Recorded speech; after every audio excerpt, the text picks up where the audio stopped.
Harry, again, being a Long Island boy, he hated to lose to Hofstra. And of course, Hofstra had beaten us for God knows how many years in a row. So as far as he was concerned, it was always a big game, and he got us up as tough and as hard as we could. Well, boys, here we are again. We're going out and have another fine football game. Going to go out and play against Hofstra, because you already know that. You know, they beat us last year 900-0. The year before that, they beat us 900-0. I was over in their locker room, had a chance to look at some of their players, and Christ, they're bigger than they were last year. I think every game he played he wanted to win. That was Harry. And as far as what teams, Hofstra was probably one he really wanted to beat every year, just because they were the Flying Dutchman and were a larger team, usually had more players and more depth in the play, and it was tough to beat Hofstra, just because of the size of our school and the size of our team. So to beat Hofstra, you had to be in great shape. Fellas, I looked out in the stands. We only have 12 people out there. And this is homecoming. Just want to say a few words to you. This is our first game on television. We want to keep this television contract going because this is the only way we can make some money to buy little scuba diving suits and snowshoes and ice skates for all the weirdo squads here. So we're going to say to you, please, remember that you're on TV. By that I mean, don't worry about winning the game as much as we want you to be concerned with the fact that while you're out there on the field, we're going to ask you, please, do not touch certain areas of your bodies while you're out there on a football field. Because if you're out there digging and scratching, people at home are going to turn you right off, and we're going to lose the contract. So please, do not touch certain areas of your bodies while you're out there on the field. Now, we're going to pass out these affidavits and ask you to sign them, saying that you will not touch certain areas of your bodies while you're out there on a football field, all right? Oh, how I hated Hofstra. I hated Hofstra. They were so unfair. They had, I think, the red shirts, people who were maybe in their 20s. And here, poor little Kings Point was massacred by Hofstra all the time. And I really, hate is a strong word, but I hated them. Hofstra came out of the locker room. I had never seen guys so big before in my life. They had just brought 11 guys with them. Smallest guy on the squad was 6'1", 490 pounds. He was a halfback.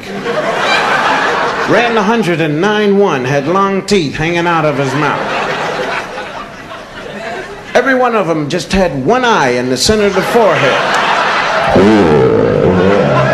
The coach was beating them out onto the field with the ball and chain, hitting them smack in the back of the head. Get out of there! Go on, Igor!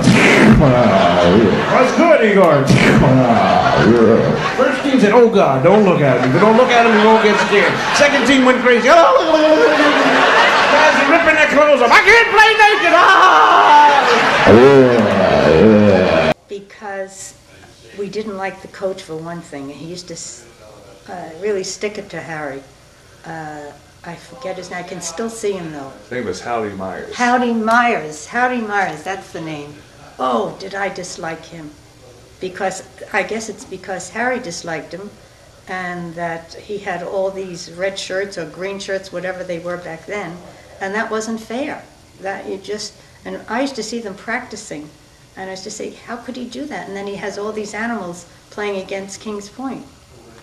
Kicker comes up, grabs the ball, it looks like a vitamin pill in his hand, puts it down, out of the world. They come running down the field, the first thing to throw some meat at him, maybe they'll eat that.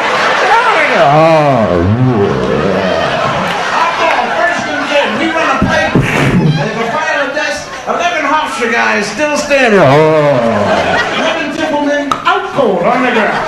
Coach said, all right, get the nut squad, naked or not, get out there.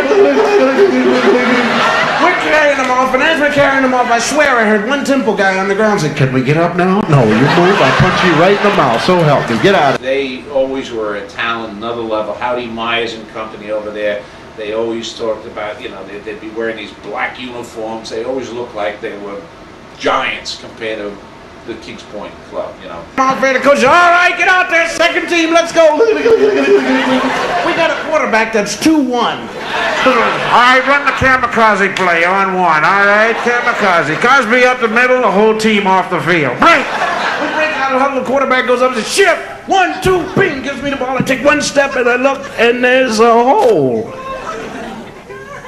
And I had never seen a hole.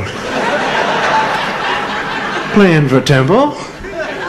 And I said, God, a hole. I turned to the people in the stands, look at this, a hole, you see this? They said, yeah, hurry up, run. I said, wait a minute, it may be a mirage. You can't tell. I said, well, I better get moving, I'll never forget it. There was a big hole with a defensive man on the ground. I planted one foot, stepped over him. When I did, he stood up and hit me. And the pain was tremendous. And I threw down the ball, and I said, oh. I've been hit in the... You'd better not touch. And here is everybody's while you're on the football here. So I grabbed my head. And I said, what's the matter? I said, I can't say nothing until they bring a commercial on, all right? Thank you and good night.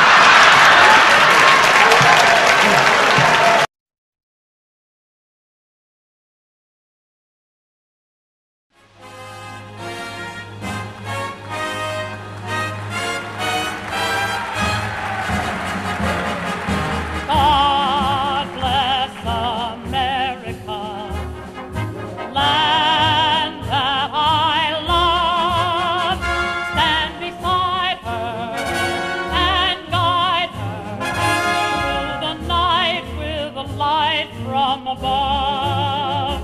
From the mountains to the prairies to the oceans white with foam. God bless America, my home, sweet home. From the mountains to the prairies to the ocean white with foam. God bless America, my home, sweet home. God bless America.